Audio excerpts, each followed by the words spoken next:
Alright guys, how's it going? Welcome back here. So we are going to do spark plugs today on the 2018 Honda Pilot. So these were $50 each from the dealer, $43 with a discount. So I ordered these from AutoZone, and you can see the part number there. That is what the Honda manual calls for. So hopefully these are exactly the same as the factory ones. They have the same part number. If they're not, or you have any experience with it, let me know in the comments. But these were $20 and change with a discount for home delivery on AutoZone versus the $40 at the dealership. So we got a box full of parts over here. So we've got a cabin filter, an air filter, we've got some transmission fluid. We have a PCV valve in here from Honda, and then we cross-contaminated with some Toyota parts in there. We're going to do some Toyota work as well. So I like to buy the parts from the dealer just because I know, or not necessarily the dealer, but the factory parts, that's the PCV valve, just because I know they're going to fit and hopefully decent value for the money. So I've had experiences on that car with not using factory parts on my 240 on certain things, and they just don't fit right or seem to work right. So we're going to get going on this. Enough talking, and we'll walk you through it. Alright guys, just something I wanted to bring to your attention on the Honda. If you weren't aware, there's actually a hood prop spot here and then another one here. So this is maintenance mode per se. I'm a tall guy, so if I put this here in the hood prop, it's very likely I'm gonna decapitate myself or hurt myself. So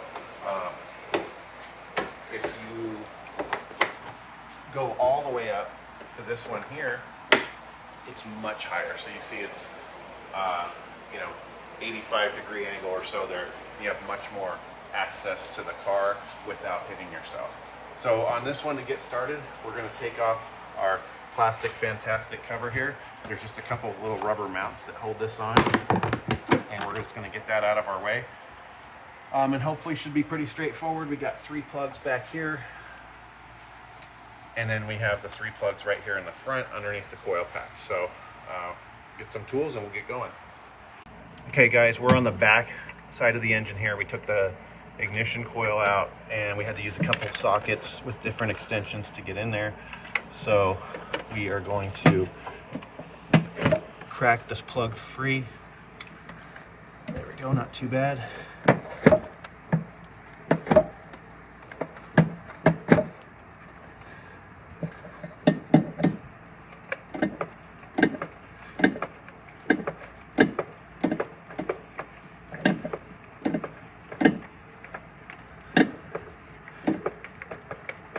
A lot of lines and stuff back here, so I had to use 2 different extensions and kind of start one in there and then hook the other one to it. So let's see if you can see here. Sorry, you got the light in your way there. So let's see if we can get this out by hand now. All right, here we go.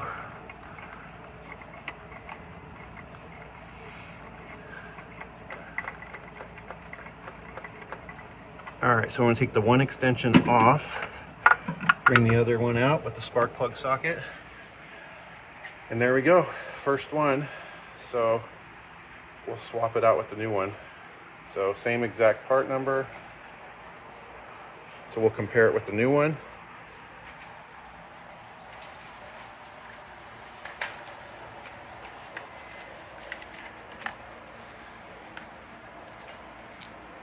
And there is our new plug.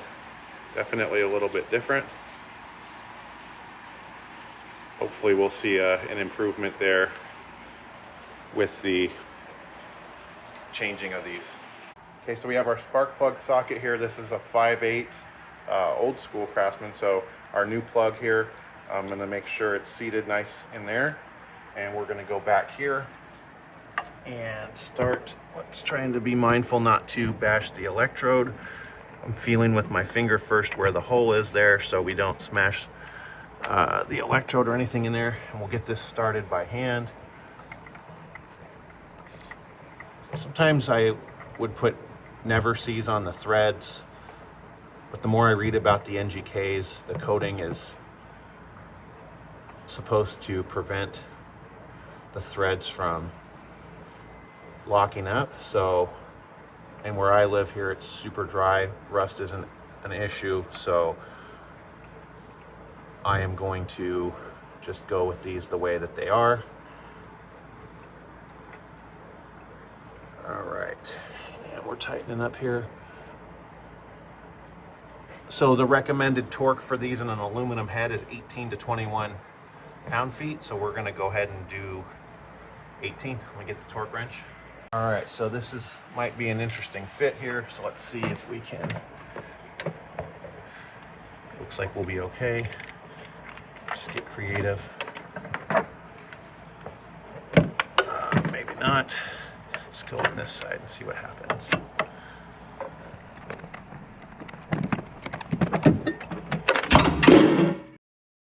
Had to get an extension here, different one. So we are set to 18 foot-pounds.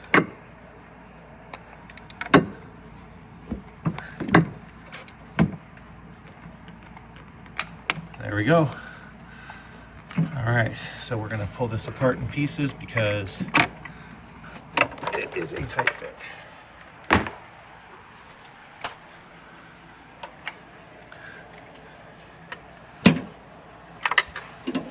Alrighty. All right, so here is the coil pack.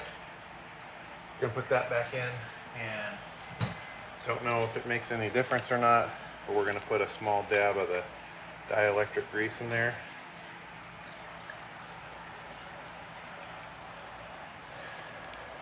Just a tiny bit.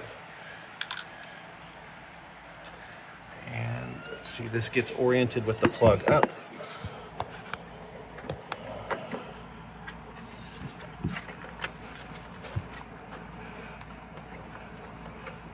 All right, little twist, it's right back in there.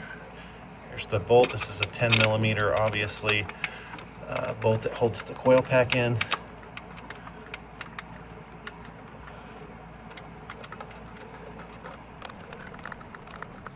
Get it there.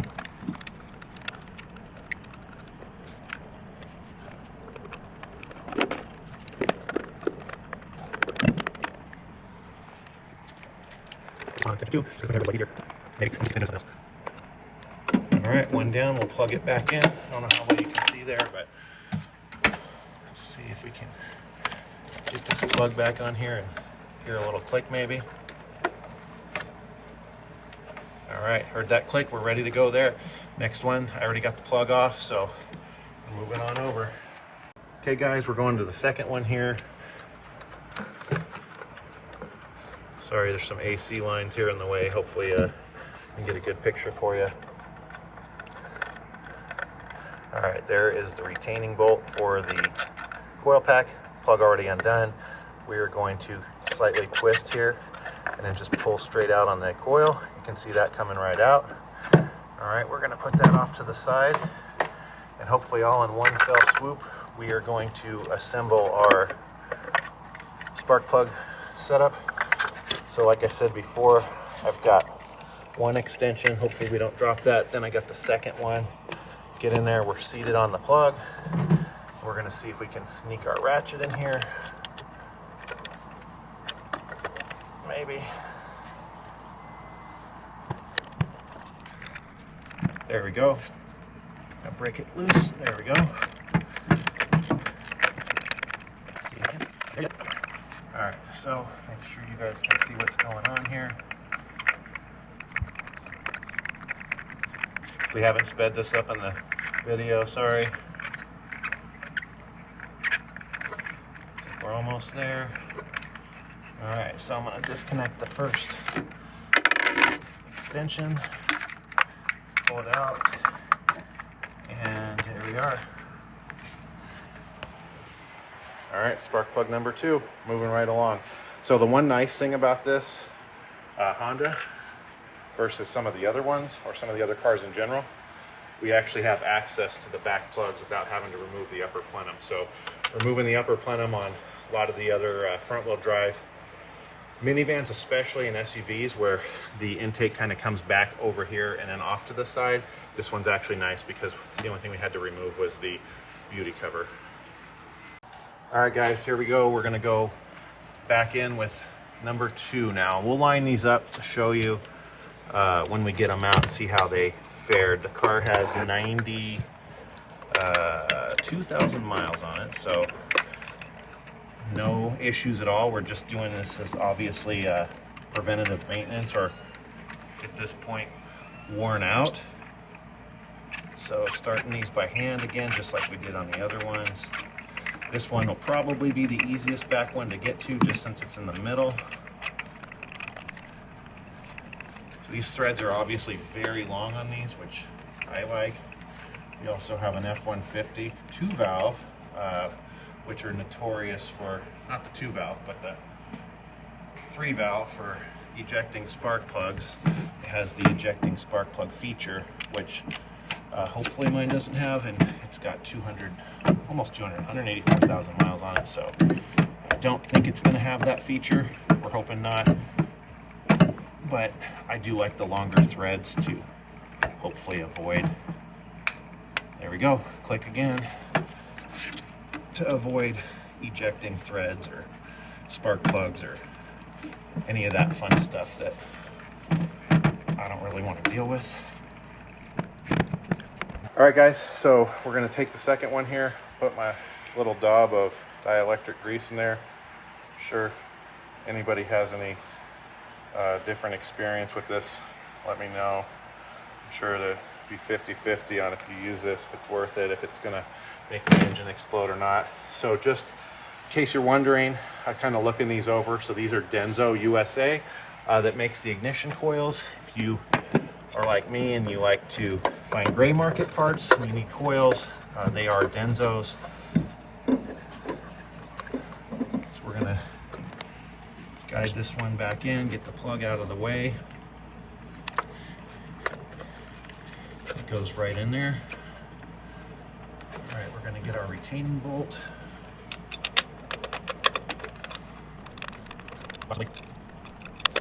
This is about the point where I would drop this and it would go in the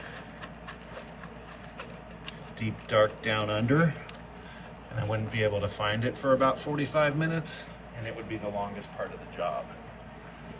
So at this point, we're not quite there yet. We're gonna try to avoid that, but if I know myself, we'll be there soon.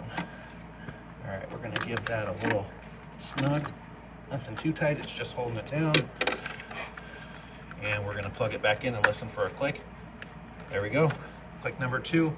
Wire number 3's out. While we're in here with the retaining nut socket, oh, we already loosened that one up off camera. Didn't want you guys to see that beating me up. So we're gonna take that one out. All right, retaining nut out. We're gonna give the coil a little twist and just pull straight out. It come out super easy. We got a little less space here, but still enough to make it. We got some brake lines, fuel lines, heater hoses, what have you there. All right, guys, we're going back in here with our extension setup. Try not to drop this. All right, we got the other extension on. Let's get a good seat on our spark plug, which we have. And we're gonna use the long angled, I don't know if that gives us enough light, but you can see where we're at there. All right, look at that, it fit right in there. Kind of just holding this down. All right, none of these are super tight, which is a good thing. All right, I think we're to the point where we can get that by hand. I would imagine if you needed to get to these from underneath the car, it might be, I don't know, I have long arms, so it might be easy for you guys to get to it underneath if need be, but this isn't really bad. The worst part is when you're tall, just leaning over the front of the car to get in here and, you know, your lower back, but it's not too bad. And I wanted to do the backs first, so when I lose motivation and feeling discouraged, that the front ones are easier. All right, and there's number 3. All right, okay guys, so far we got 1, 2, and 3 off the back. This one looks like a little bit dirtier, got some stuff seeping up the threads there. But these two look pretty consistent. A little bit of soot on there. You know, I'm not the best at reading spark plugs, but these look pretty good. They all seem to have pretty consistent wear, and the electrodes are in good shape. The gap looks good, and definitely don't want any regapping going on in the combustion chamber. So we'll install number 3. Okay guys, here we go. We're going number 3. I don't want to say a whole lot before I get this in there, but not as bad as I was expecting getting these into the back. I said it, now watch. There again, starting these by hand. Definitely like doing things by hand first, because you can kind of feel if there's anything going on with the threads. I don't expect anything to be going on with the threads, especially in the condition that the plugs came out. There's obviously no water or anything like that sitting in the spark plug wells. No oil, fortunately, on those. You know, with 90-some thousand miles, if the spark plug seals are leaking, obviously you would start to see, or spark plug tube seals, you would start to see some oil in the tube, and there's nothing on those plugs. So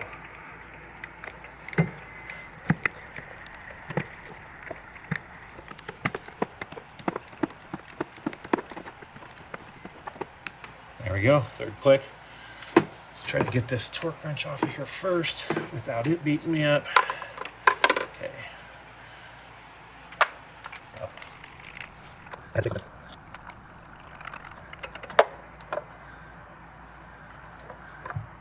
All right guys, we got ignition coil number 3 here. Just kind of looking around in there, making sure nothing looks out of place.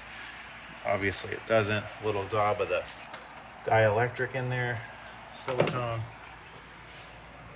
And we're gonna go with the plug facing up here, because that is obviously the way it is. So try to get it in there oriented as much as in the right way that it's gonna go. I guess it doesn't matter, it's easy to turn it once you get it in there, so whatever works, easy.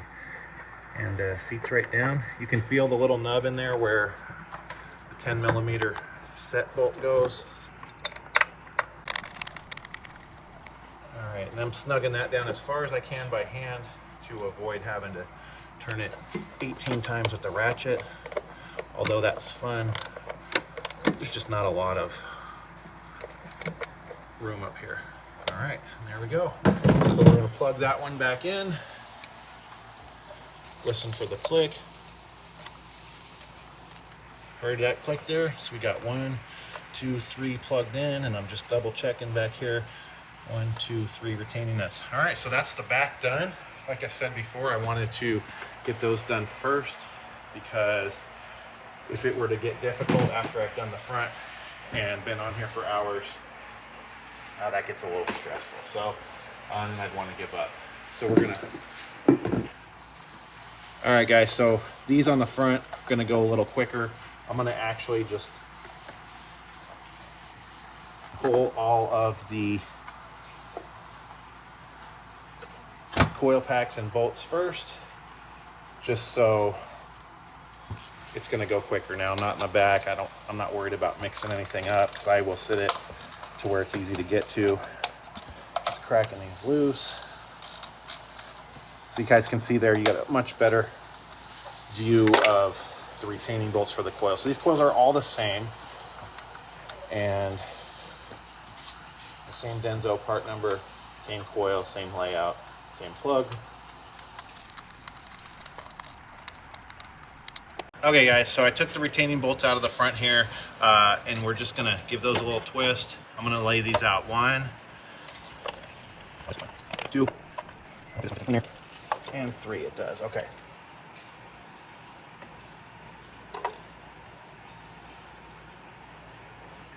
Okay, so no oil leaking in any of these. And we are going to take our, can probably actually use the longer extension on here, so let's see if it'll work. Like this style extension, it's got a locking collar, so when I put it on that spark plug to get it off, you actually have to unlock it and pull it off. So I like using this in places that are difficult to get into, or you might lose an extension or socket. So obviously that's not going to work the way I want. I'm going to switch back to the short one and then use a combination of putting that one in there, get it in there, get it started, bring its little friend down there, and get us on the plug.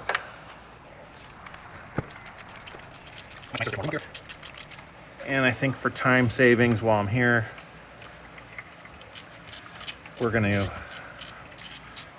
maybe do the other ones as well. So let's see.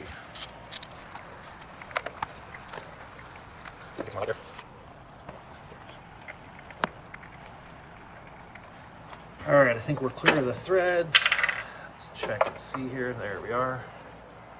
And there is number 4. All right, we're gonna swap that one out. Spark plug number 4. Like I said, being mindful to, it's like Operation. Those of you that are old like me that remember Operation. So we're gonna get that in there. Get our second extension. Start this by hand. All right, I feel like we're bottoming out there. So let's see if we can get our torque wrench on here.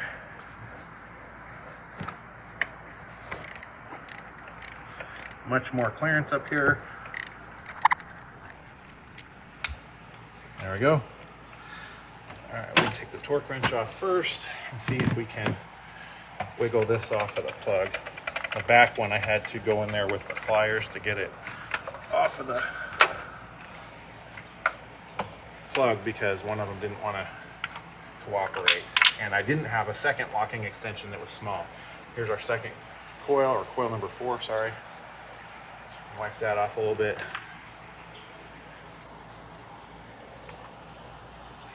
Give it the dielectric grease.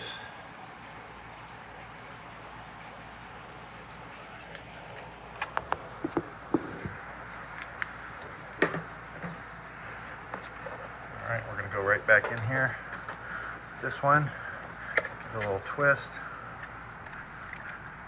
All right, start our bolt.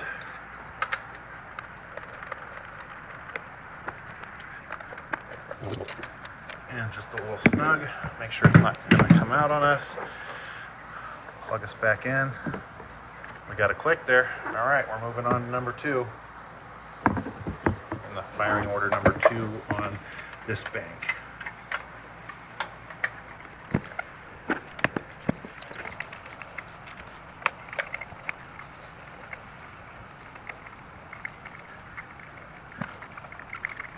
All right, I think we're clear. And we are. Looks like a little more ash on that one, but that is spark plug number 5. All right, guys, plug number 5 going in. Operation. I was never good at that game. Do not let me operate on anything. Alrighty, we are hand tight there. We're gonna get the torque wrench on. Should fit in here. It does. All right, listening for that click.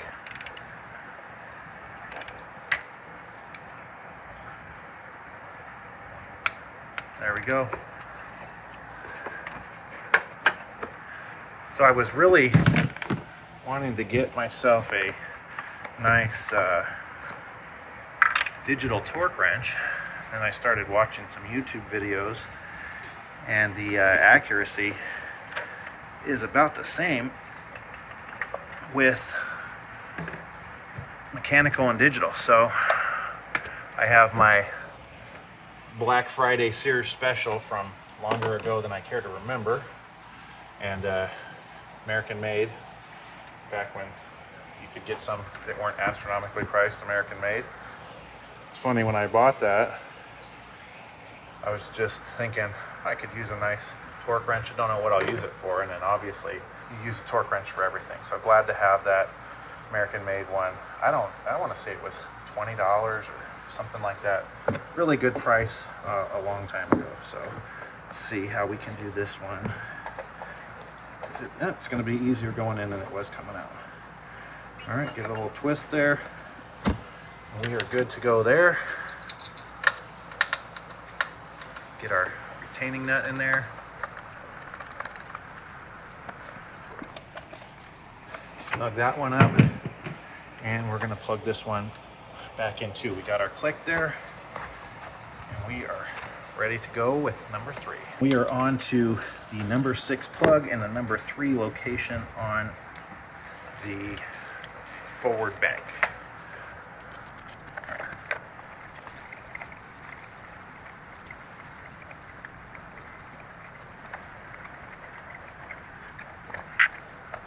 All right, and there is the number 6 plug.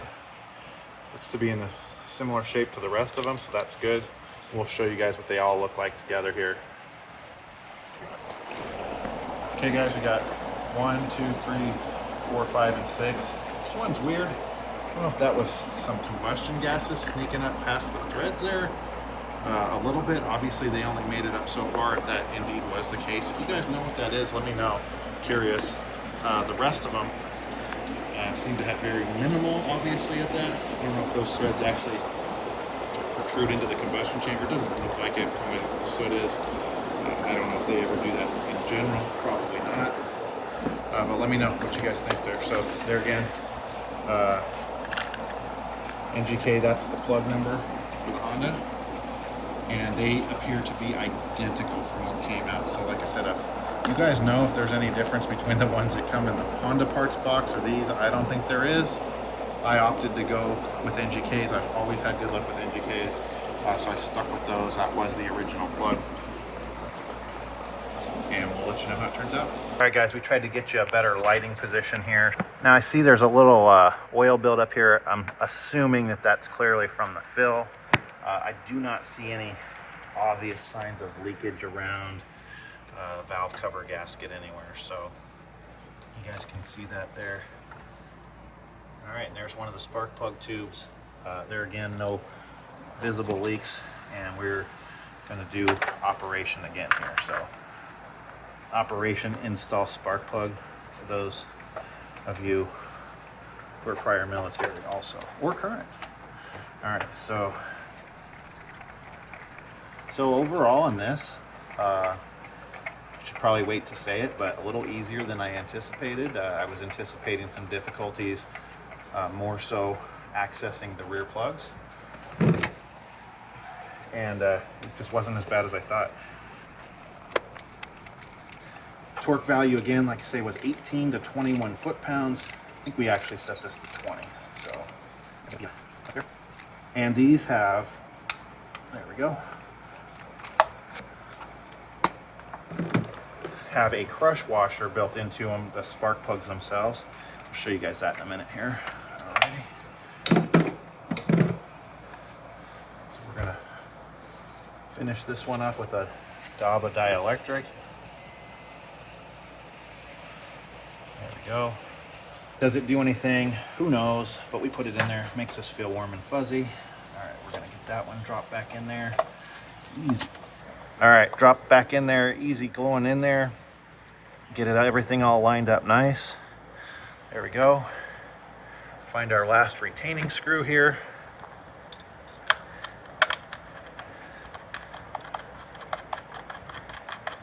Get that one started. All right, now it just needs to be cinched up a little bit. There we go. Let's plug our last one in here. And we got our click there.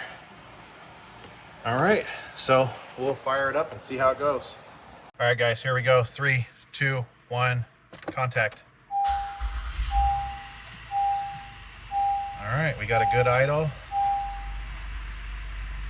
No lights on, that's always a good thing. My favorite's when you work on the car and put it back together and then you get the Christmas tree effect. So, all right, nice smooth idle. It's actually a very smooth idle, so maybe there was a little bit of a need. 92,500 miles, you can see there. So maybe it actually was time to change those. I'm sure it actually was time to change them. You know, they're rated at 100,000 miles. I don't like pushing it to the last minute. So the idle is rock solid, and there was a little vibration before. I don't know if that's the placebo effect or not, but I'll take it, and yeah, we're gonna go ahead and wrap this one up. Consider that a success. Log this in our data logger, and we'll see you next time. We got some PCV valve and some other things to do on here, so we will show you those two in a separate video, so hopefully it's not too long. Thanks, guys.